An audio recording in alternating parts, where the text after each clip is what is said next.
Presentamos el modelo divino para proclamar la salvación y para la promoción de la salud. La vida es un don de Dios. La salud es la posesión temporal más preciosa que tenemos. Es nuestro deber moral aprender a conservarla. Honramos a Dios cuando respetamos y cuidamos nuestro ser como su tesoro. Presentamos las vislumbres de la promoción de la salud con base al diseño original del plan de Dios para el hombre, para que goce de su plenitud. La salud y la salvación son dones de Dios y son inseparables, y del interés que pongamos en ello depende mucho nuestra eternidad.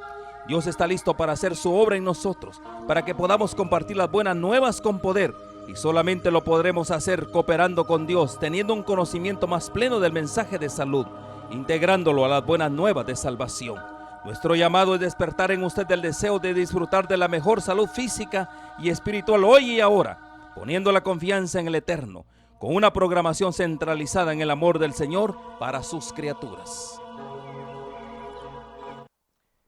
Hola, ¿qué tal? ¿Cómo están? Bienvenidos todos, amigos y hermanos, a un programa más de su canal Olam 7, su canal que está a las 24 horas al aire, esparciendo la semilla del Evangelio a toda nación, tribu, lengua y pueblo.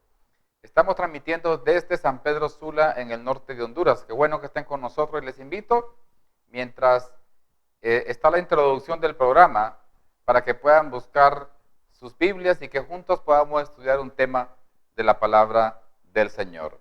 Así que en este momento nos preparamos primeramente para elevar nuestras mentes al cielo a través de las alabanzas, a través de las notas de un himno que se titula Yo canto el poder de Dios.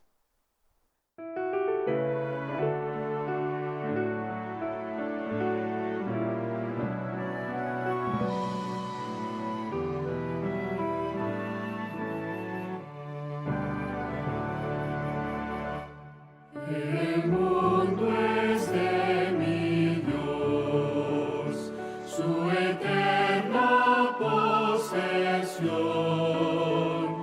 Eleva a Dios su dulce voz, la entera creación. El mundo es de mi Dios, conforta sin pensar. Él hizo el sol y el arrebol, la tierra, cielo y mar. El mundo es de mi Dios, escucha alegre son del ruiseñor que al Creador eleva su canción. El mundo es de mi Dios, en todo mi redor. Las flores mil con voz sutil declaran fiel su amor. El mundo es de mi Dios, jamás lo olvidaré, aunque infernal parezca el mal, mi Padre Dios es Rey. El mundo es de mi Dios, y al Salvador Jesús, para vencer por su poder con la obra de la cruz.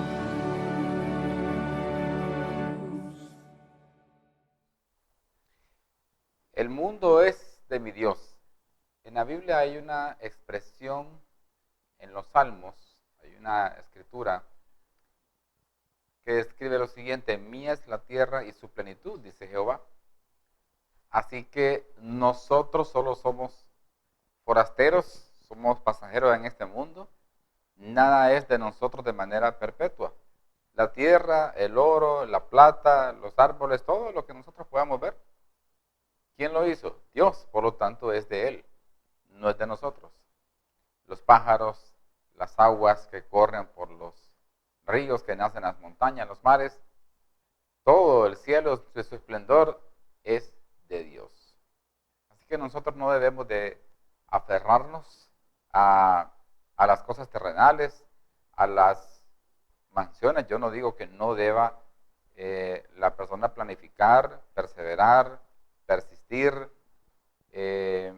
siempre trabajar en orden, ser responsable, ser impetuoso, tener confianza en sí mismo, confiar en Dios, trabajar duro por los sueños, por los objetivos en la vida, pero sin colocar el corazón allí, porque todo lo que nosotros podemos obtener acá se va a quedar acá en la tierra.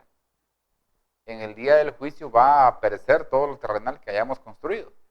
Por mucho que haya sido, por muy honesto, o sea, por muy honesta que sea la forma en que lo hayamos obtenido, todo lo que tengamos, por mucho que sea, se va a quedar acá. Lo único que nosotros sí debemos de preocuparnos es en la transformación del carácter, porque es lo único que nos vamos a llevar.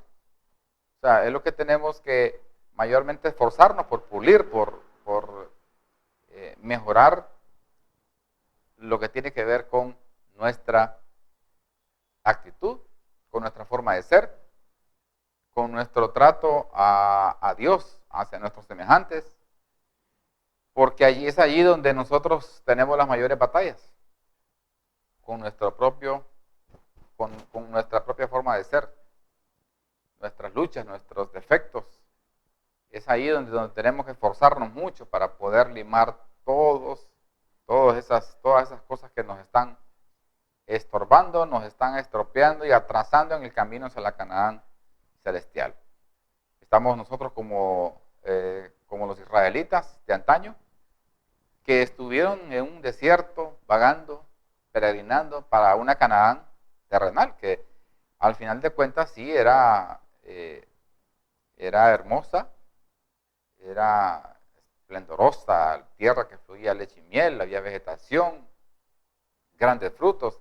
Sin embargo, la Biblia dice que que cosas que ojo no vio, ni oído oyó, son las que Dios ha preparado para los que le aman. Entonces, lo que está en el cielo es superior aún a lo que tenían acceso los israelitas en la tierra. Todo lo que está en el cielo, lo que Dios tiene para cada uno de nosotros, es superior a todo lo que nosotros jamás hayamos podido ver. Así que tenemos que trabajar duro, esforzarnos, confiar en Dios, pedir al Espíritu Santo para que nos ayude a seguir adelante, porque la vida es así. El mundo es de mi Dios y lo que nos toca a nosotros es alcanzar la vida eterna, que está dada de una forma gratuita, pero que nosotros, luego que aceptamos ser parte del pueblo de Dios, tenemos un camino por recorrer hacia la patria celestial. Les invito para que me acompañen en oración y podamos estudiar con la bendición del Espíritu Santo. Oremos. Querido Dios, en este momento, Señor, estamos elevando plegarias hacia tu presencia. Agradecidos estamos porque te has manifestado de forma poderosa en nuestras vidas, regalándonos el don de la vida. Gracias, Señor. Gracias por estar en este lugar también. Gracias por permitirnos a nosotros ser parte de este pueblo remanente, que está esparcido en muchos lugares alrededor del mundo y que de una u otra forma estamos comprometidos para esparcir la semilla del Evangelio. Te pido de manera especial una bendición por cada persona que ve este programa, ya sea en vivo o en diferido, por sus familias. Ayúdanos a todos, Señor, a poder alcanzar el ideal que necesitamos para entrar al reino de los cielos.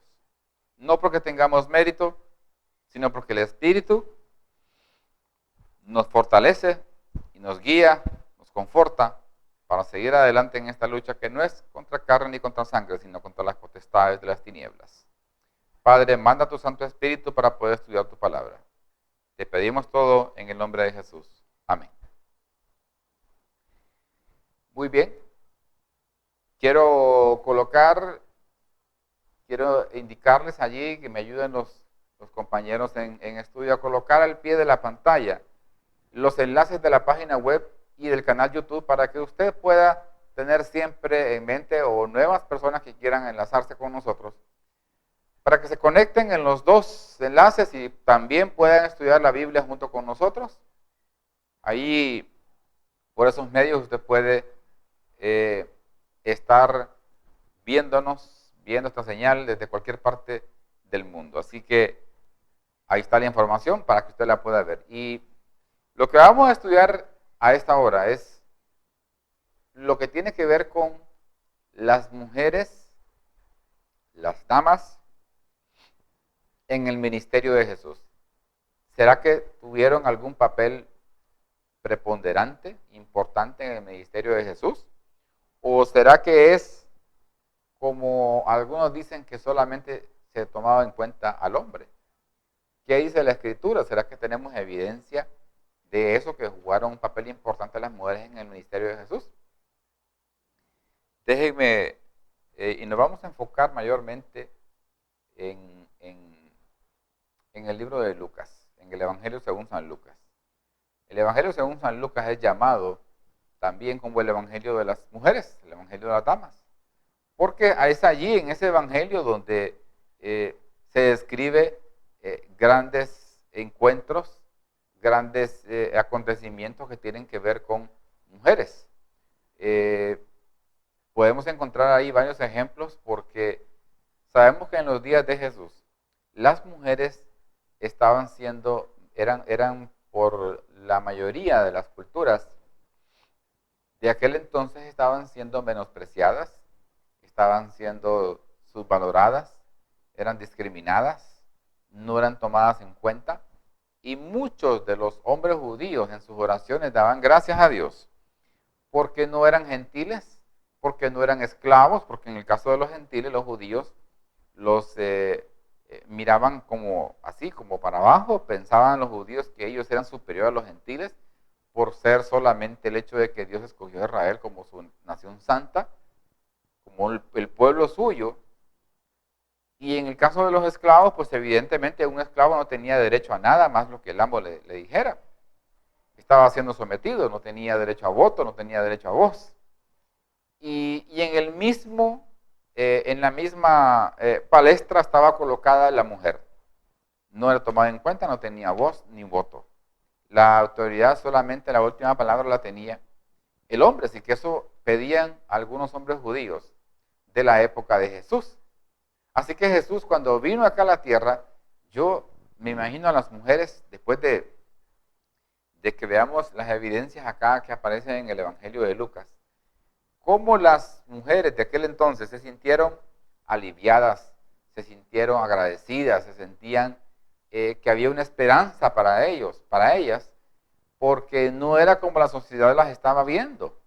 Porque imagínense que algunos hombres, aunque tenían la oportunidad de casarse formalmente, como se hace hoy, con una mujer, pero en las sociedades aún era peor, en las sociedades romanas y griegas, porque se le permitía, aparte de que el hombre podía casarse, se le permitía legalmente, sin que eso incurriera en protestas, o se le permitiera en protestas demandas a la esposa oficial, que era con quien el hombre procreaba a sus hijos, y esos mismos se le daban al hombre para que él pudiera heredarle sus posesiones, tuviera el nombre, el apellido de él por las siguientes generaciones. Pero legalmente también se le permitía tener concubinas, o sea, más de una mujer, no para tener hijos, sino que era para complacer el hombre sus deseos pecaminosos. Imagínense cómo estaba colocada dentro de la sociedad de la mujer. Así que seguramente la mujer se sintió súper aliviada, sentían que en realidad alguien había venido a darle su lugar, y que en realidad ellas no eran como las veía en la sociedad, alguien menos que el hombre, sino que ante Dios, pues todos somos iguales, nadie es más que otra persona. Un ejemplo de eso, veamos lo que dice aquí en cuanto al alivio que sintieron las mujeres de conocer a Jesús, de escucharle predicar. Lucas capítulo 13, versículo 16.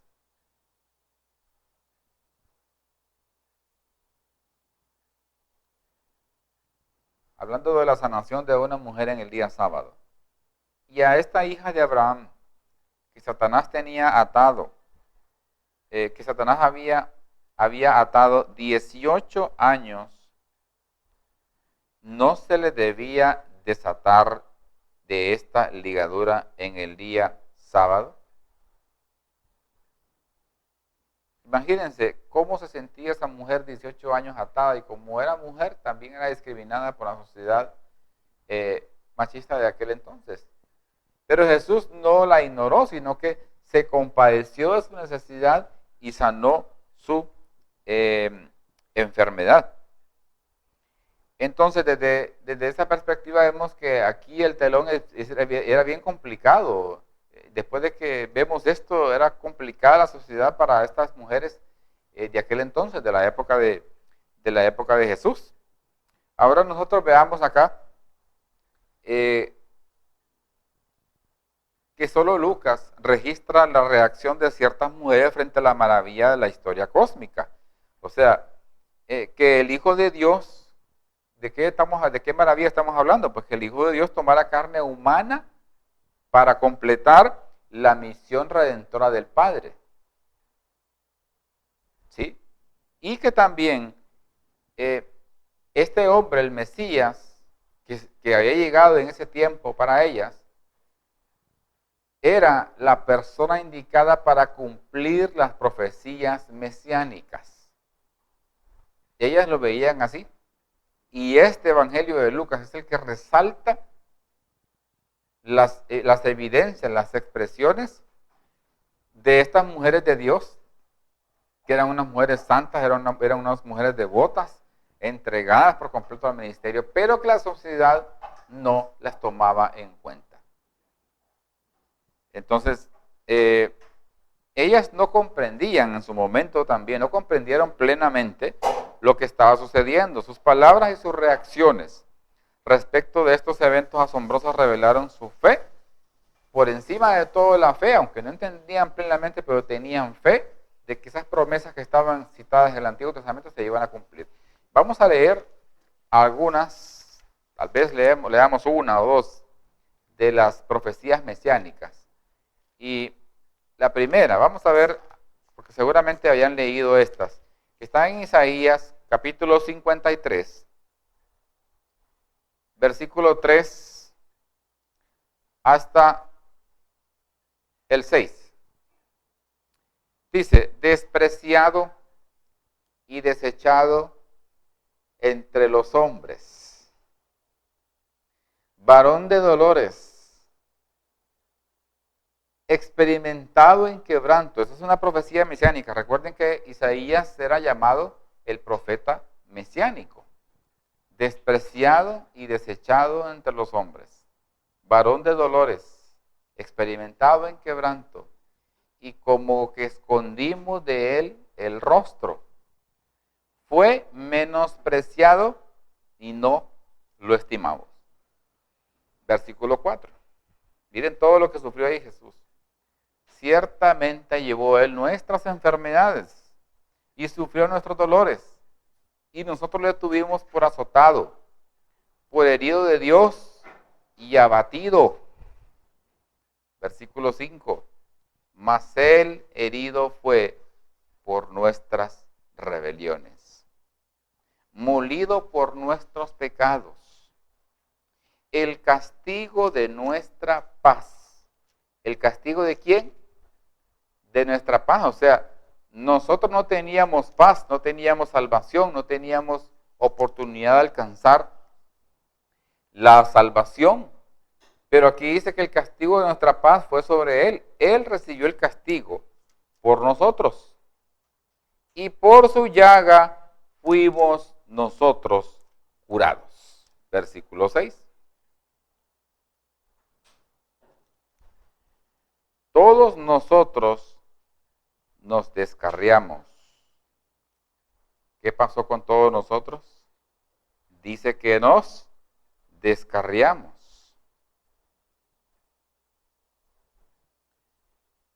Como ovejas.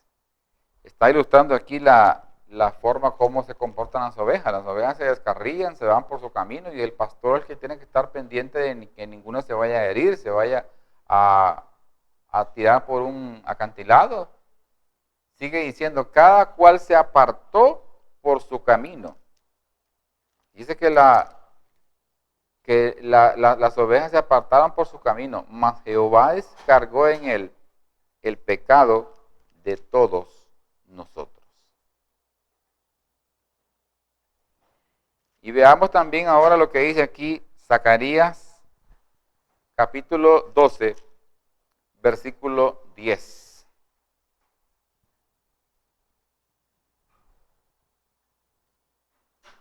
Zacarías capítulo 12, versículo 10.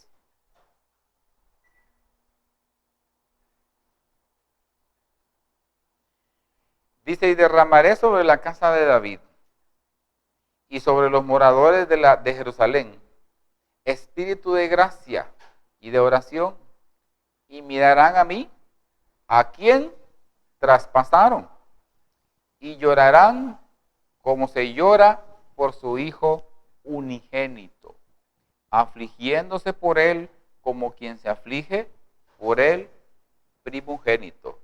Y mirarán a mí, dice, a quien traspasaron. ¿A quién traspasaron? A Jesús. Todas estas profecías, queridos amigos y hermanos, estaban incluidas en el Antiguo Testamento. Hay otras más, pero es mucho material.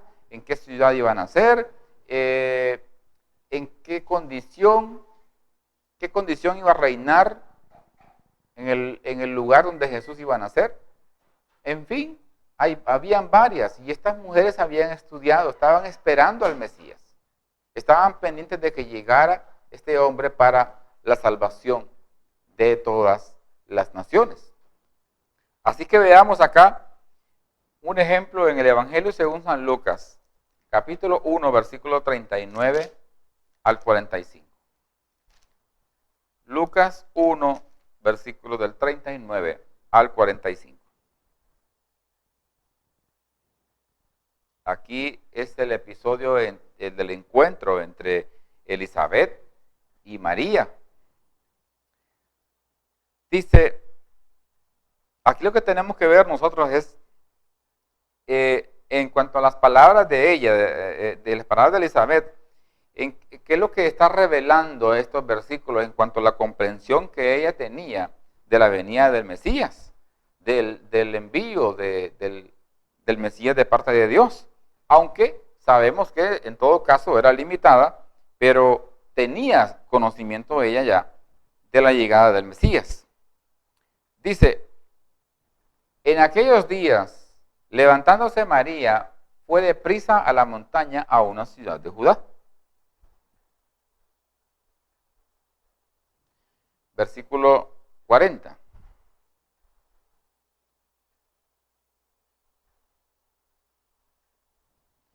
Y entró en casa de Zacarías y saludó a Elizabeth.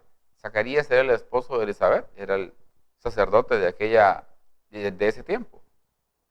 Versículo 41. Y aconteció que cuando oyó Elizabeth la salutación de María, la criatura dice que saltó en su vientre. Y Elizabeth fue llena del Espíritu Santo.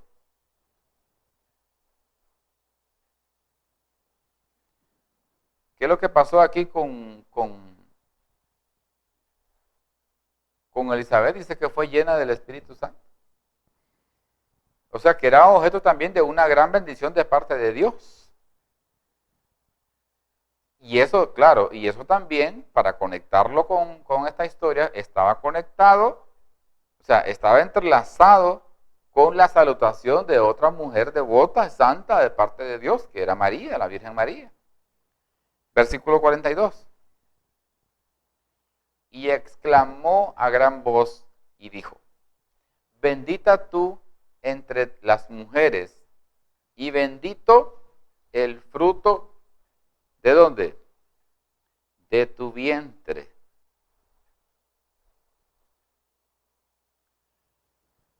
Dice el versículo ahora 43. ¿Por qué se me esconde esto a mí, que la madre de mi Señor venga a mí?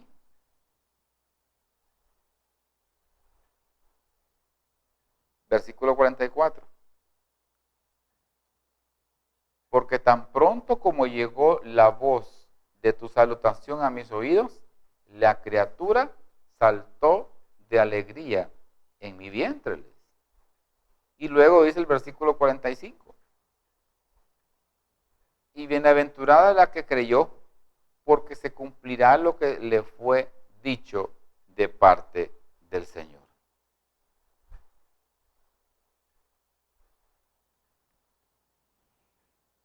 Esto nos llama poderosamente la atención, esta última parte, porque dice, y bienaventurada la que creyó, porque se cumplirá lo que le fue dicho de parte del Señor. Voy a poner dos ejemplos. En el caso de Dios, Jehová, en el Antiguo Testamento se le reveló a Abraham y le hizo una promesa.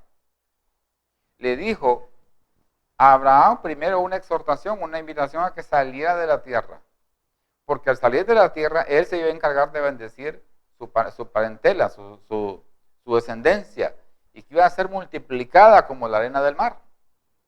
Yo pregunto, ¿en ese momento Abraham tenía evidencias de eso? ¿Evidencias reales, palpables de eso que estaba diciéndole Dios a él? Definitivamente no, no las tenía. Vivía en una tierra pagana. Salió y le dijo, sal a una tierra que yo te mostraré. O sea, estaba hablándole de Jehová en un tiempo futuro. O sea, en ese momento Abraham sale sin tener conocimiento, de dónde iba a ir, pero él obedeció, por fe le creyó a Dios. El mismo Abraham tuvo otro ejemplo poderoso, evidente de la fe, que consiste en creer lo que no se ve, en creerle a Dios. Le dijo de que fuera al monte de Moria a sepultar o a sacrificar ahí a su hijo, a su único hijo, a Isaac.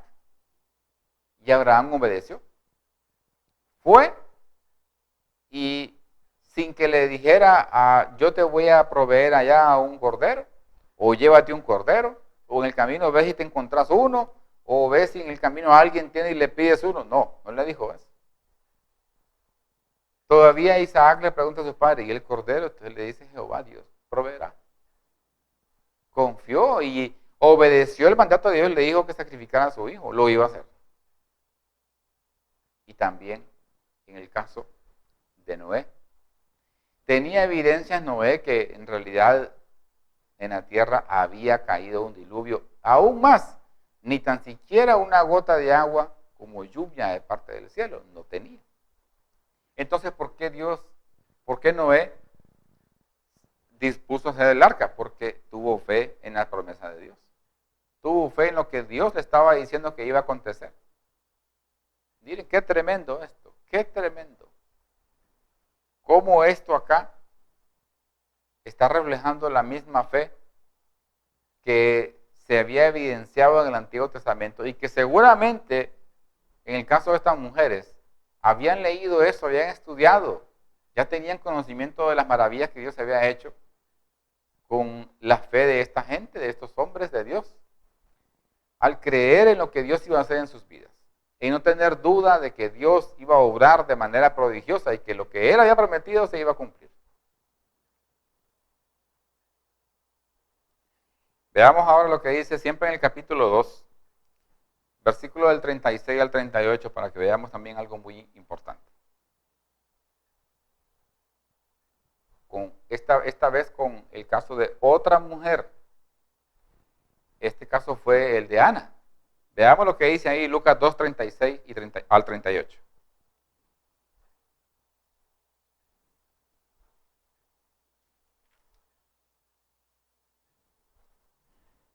Dice, estaba también allí Ana, que era Ana, según la Biblia, profetisa, hija de Fanuel, de la tribu de Aser, de edad muy avanzada, ya era una persona mayor, pues había vivido, dice, con su marido 7 años desde su virginidad. Luego el versículo 37 dice lo siguiente.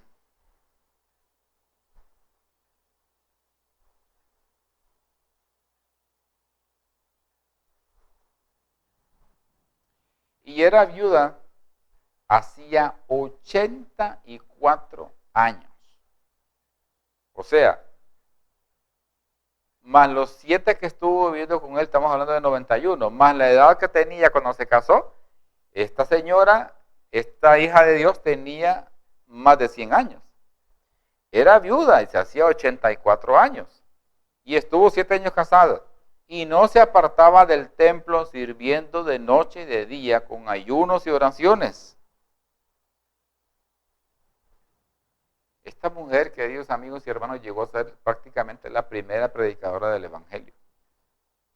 La primera.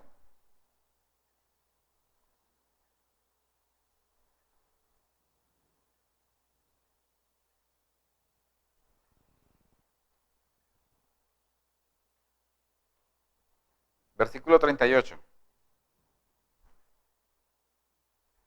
Esta es, presentándose en la misma hora, daba gracias a Dios y hablaba del niño a todos los que esperaban la redención en Jerusalén. Voy a leer de nuevo este versículo que me parece muy importante.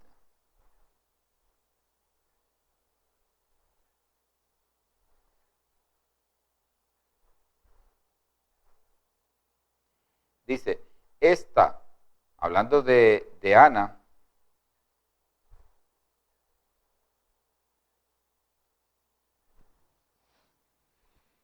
presentándose en la misma hora, daba gracias a Dios y hablaba del niño a todos los que esperaban la redención en Jerusalén. Quiere decir que esta mujer, después de que enviudó, estuvo todos los días a la misma hora predicándole a la gente en el templo, anunciando la misión de un Salvador, de un Mesías, la misión de Cristo. Eso es lo que esta mujer anunciaba en el templo y se había dedicado desde que había enviudado. Me imagino que en el caso de ella o en el caso de Elizabeth, de María, luego en su momento se asombraron mucho de ver cómo se estaba cumpliendo lo que ellos habían estudiado y esperaban ansiosamente. Ante sus ojos estaba cumpliendo porque había llegado el Mesías.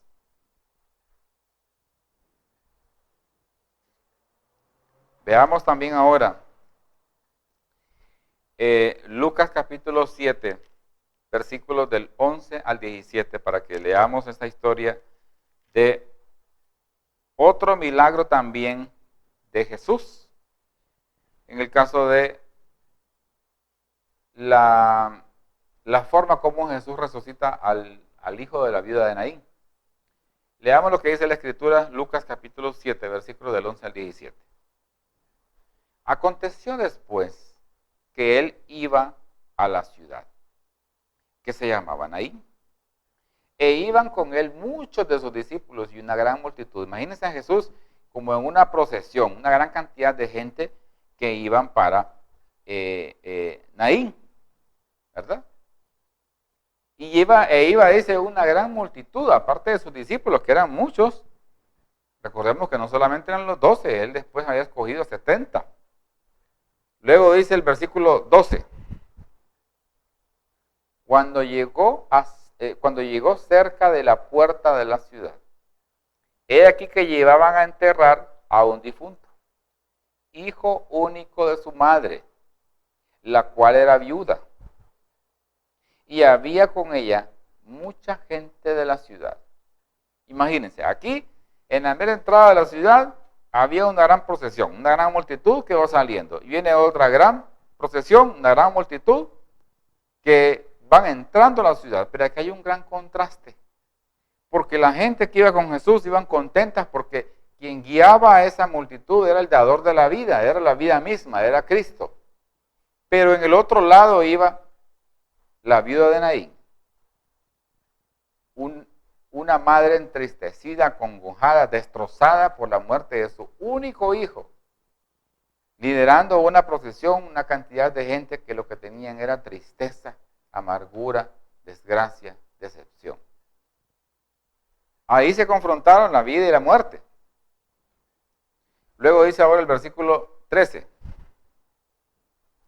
Y cuando el Señor la vio, ¿qué pasó con eso?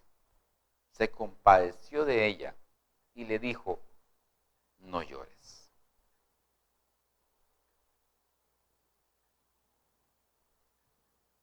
Imagínense la sugerencia de Jesús, no llores. Le estaba diciendo a la viuda que no llorara porque se había muerto el único hijo que tenía. ¿Creen ustedes que eso resultaba lógico? ¿Que para cualquiera hubiera tenido un sentido común? No. ¿Pero por qué le decía a Jesús no llores? Porque quien estaba hablando de la viuda de Naín era el dador de la vida. Él tenía la potestad de resucitarlo, de devolverle la vida y alegrarle la vida a esta mujer que en su mayoría la gente empezaba a decir, a saber qué pecado estará pagando, saber la vida que llevó ella, y empezaban a armarse paradigmas y prejuicios contra esta mujer, pero Jesús no tuvo ningún prejuicio, lo que tuvo fue compasión. Se compadeció de ella, se solidarizó con el dolor que estaba experimentando esta mujer en ese entonces.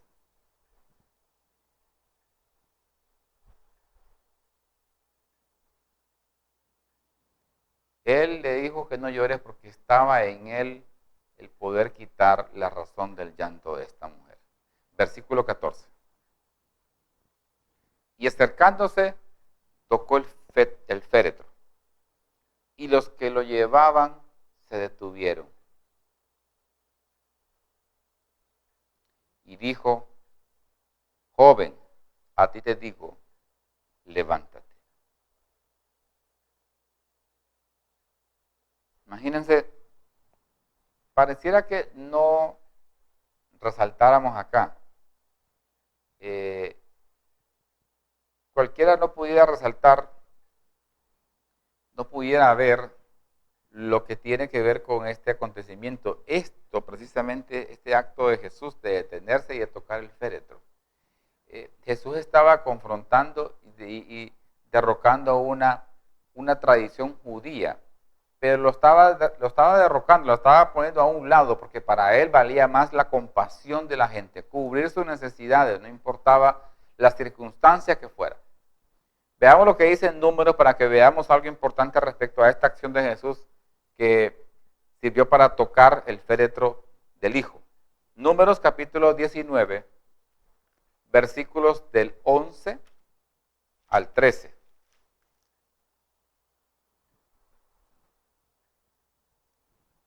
Dice, el que tocare cadáver de cualquier persona será inmundo, ¿por cuánto tiempo? Por 7 días.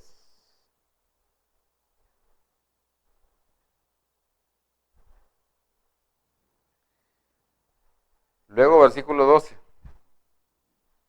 Aquí está hablando del cadáver. Al tercer día se purificará con aquella agua, y al séptimo día será limpio. Y si al tercer día no se purificare, no será limpio al séptimo día. Versículo 13. Todo aquel que tocare cadáver de cualquier persona y no se purificare, el tabernáculo de Jehová contaminó, y aquella persona será cortada de Israel, por cuanto el agua de la purificación no fue rociada sobre él, inmundo será, y su inmundicia será sobre él. Números capítulo 19, versículos del 11 al 13.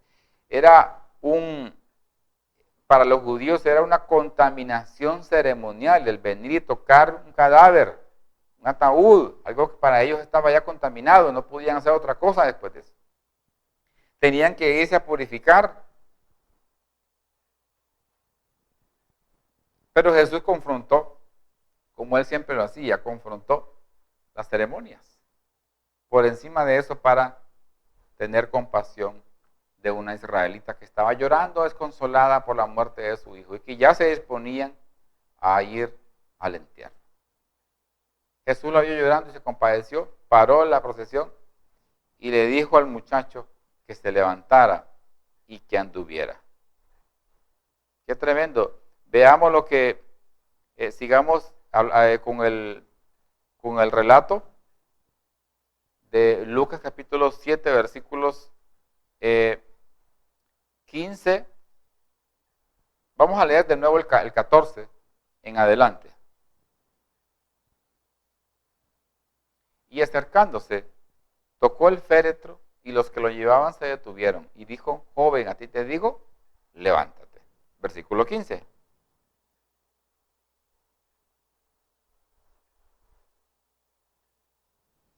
Entonces se incorporó el que había muerto. Imagínense cómo quedó la gente asombrada en ese momento. Delante de las dos multitudes, el muchacho se levantó y comenzó a hablar.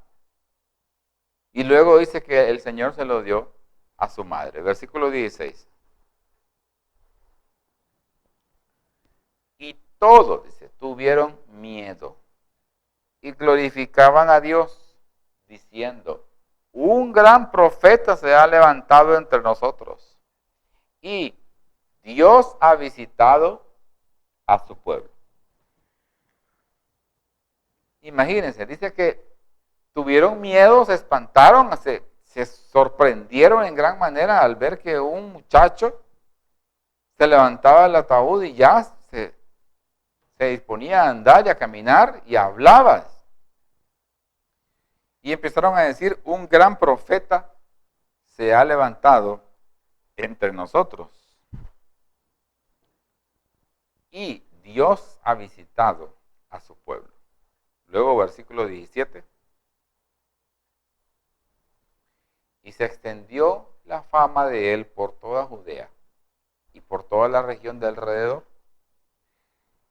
Entonces vemos acá cómo Jesús, lo que quiso también, lo que vieron las dos multitudes, aparte del milagro en sí, era que Jesús se compadecía igual de una aflicción de un hombre, así también como la de una mujer. Él no tenía distinción en ese sentido.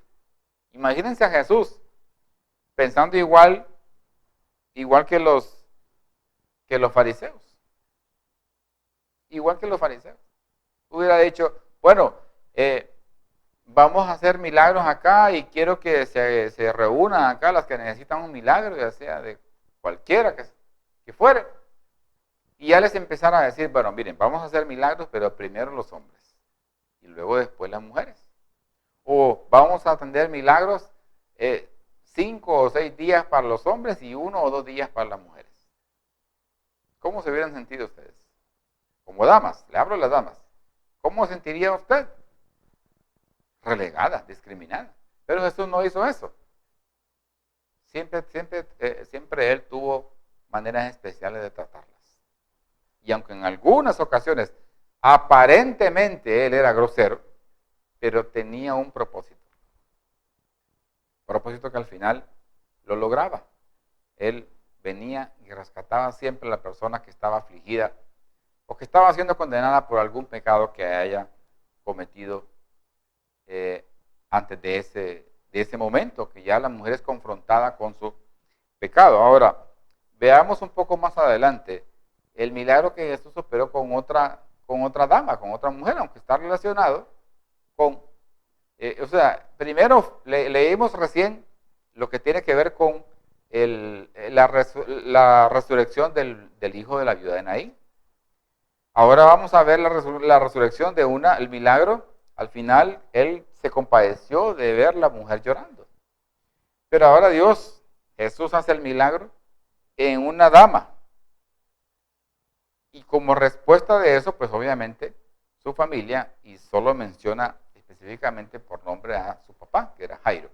Veamos lo que dice Lucas capítulo 8,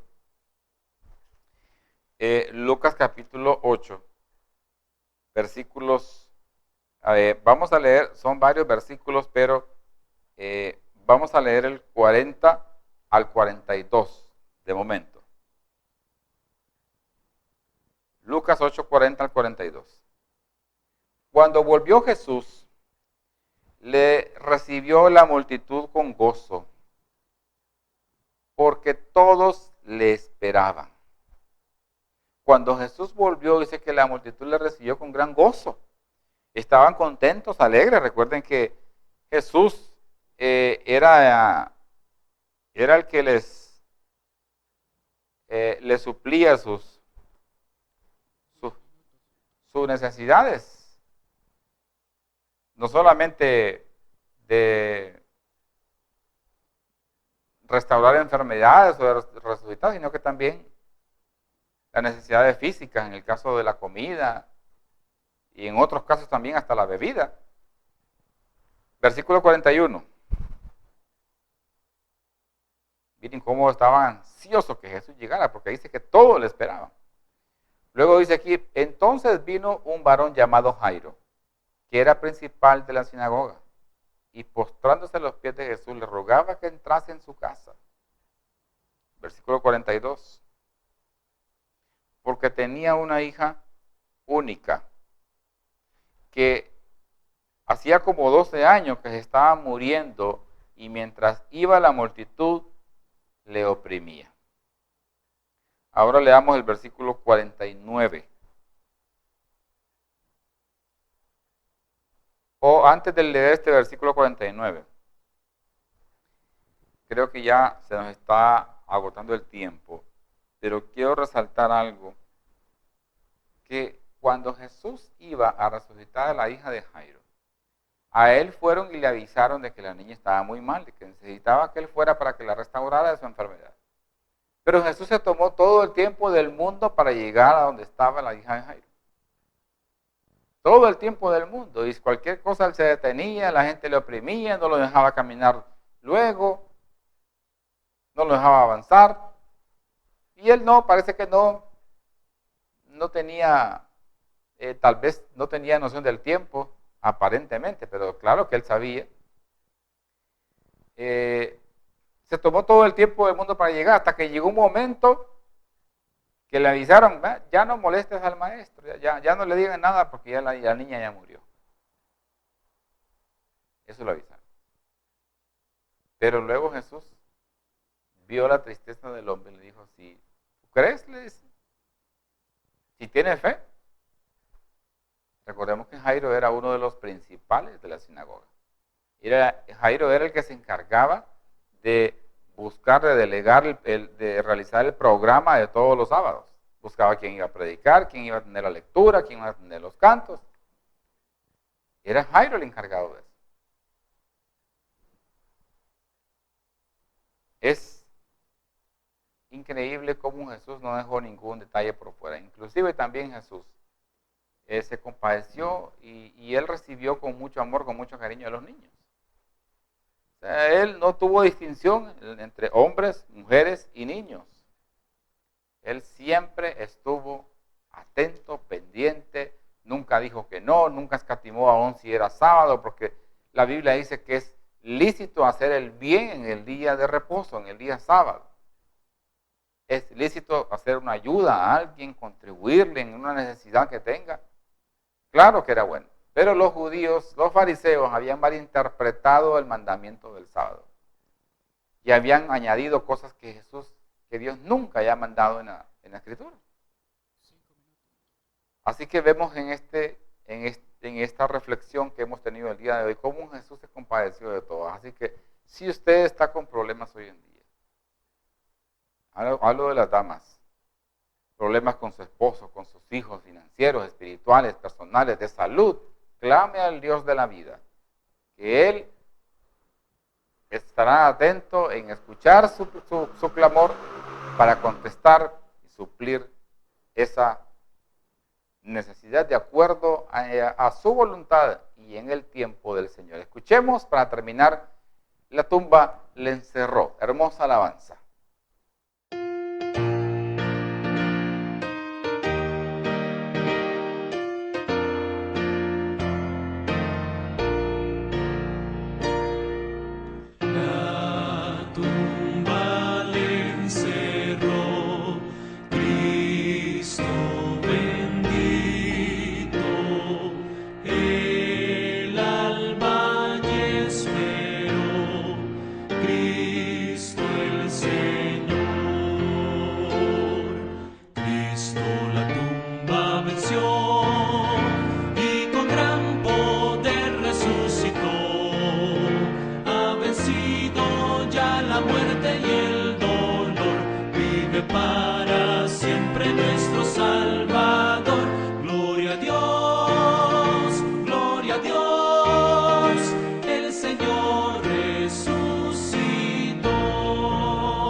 Cristo la tumba venció y con gran poder resucitó.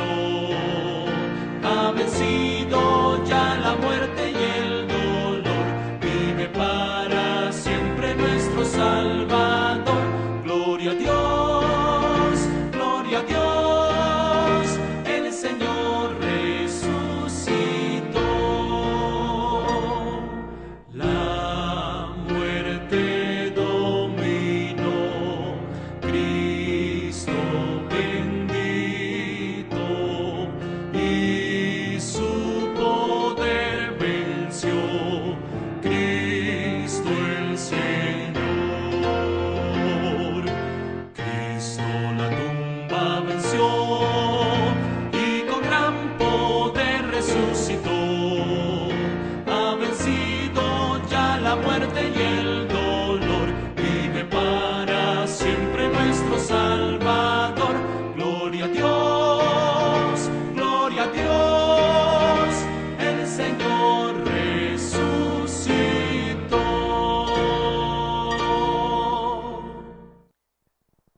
Qué gran promesa, qué gran esperanza tenemos al saber de que la tumba no lo pudo encerrar a Jesús.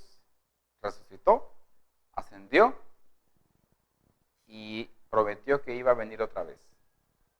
Hay que seguir adelante, hay que confiar en un Dios que no discrimina a nadie y que siempre está pendiente de todas nuestras necesidades. Que Dios les bendiga grandemente, es mi deseo en oración.